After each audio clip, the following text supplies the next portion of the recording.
is the theory of the Mobius. A twist in the fabric of space where time becomes a loop. Where time becomes a loop. Where time becomes a loop. Even a stopped clock gives the right time twice a day. Even a stopped clock gives the right time twice a day.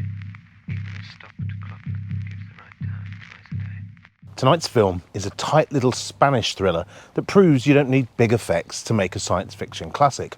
Los Crímenes, or Timecrimes, is a film about curiosity, mistakes, and the kind of loops that you can't escape once you've stepped into them. Imagine Back to the Future, but for adults. It's a film where the more you try to fix things, the worse they get.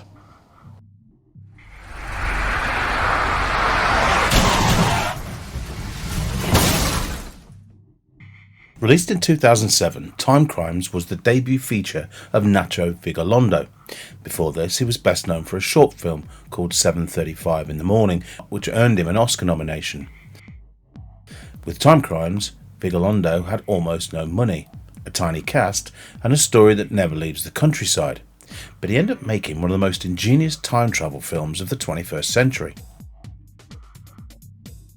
This is a film that belongs in the same family as Primer, or 12 Monkeys, or even La Jetée. Vigalondo has said the film came from a very simple idea.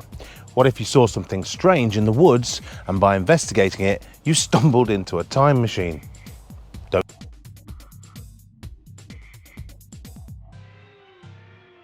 But that wasn't just a director's cameo. It was a budget decision. With so few actors, Vigalondo doubled up duties to save money and to keep full control of the story's pace. Hector, played by Cara Elhalde, is an ordinary middle-aged man living in a house in the Spanish countryside. One afternoon, with his wife out, he sees a woman undressing in the woods through his binoculars. When he goes to investigate, he's stabbed by a man with a bandaged face. Bleeding and terrified, he escapes and hides in a scientific institute where a nervous scientist persuades him to climb inside a strange tank. When Hector emerges, he's gone back in time by about an hour. What follows is a spiral of cause and effect. Every decision Hector makes to fix things only tangles him further, and by the time the loop closes, he's not the victim but the architect of his own nightmare. What makes Timecrimes work is its simplicity. Vigalondo never cheats, and there are no paradoxes. There's certainly no special effects, just a carefully constructed series of time loops. It's shot in widescreen, but the palette is muted and almost normal. It's country fields and bare trees with washed out skies. This isn't futuristic science fiction. It happens in daylight and in places that feel recognisable. The bandaged man's an image that sticks. It's like Sam Raimi's Darkman or even The Invisible Man from H.G. Wells. He's faceless and uncanny, but here it's given a tragic twist. You eventually realise that the monster is the protagonist himself.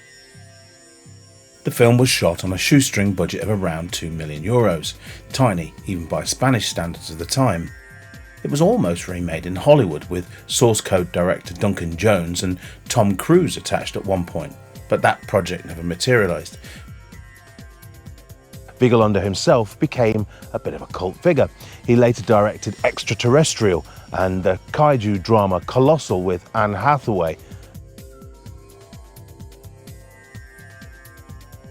Timecrimes feels like an archetypal Moviedrome film. It's like a short story stretched to just the right length. It never outstays its welcome. There's no fat and there's no filler. It's just one idea pushed to its logical conclusion.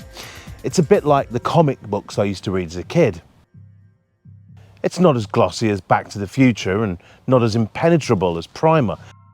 It's clever, yes, but it's also bleakly funny. You feel for Hector in the end. He's clearly had enough. And it's not shy about showing the effects of physical violence. Hector here looks like a real mess towards the end of the film. For just once, I'd like to see Hollywood show you the real effect of a punch and the damage that it has on the human body.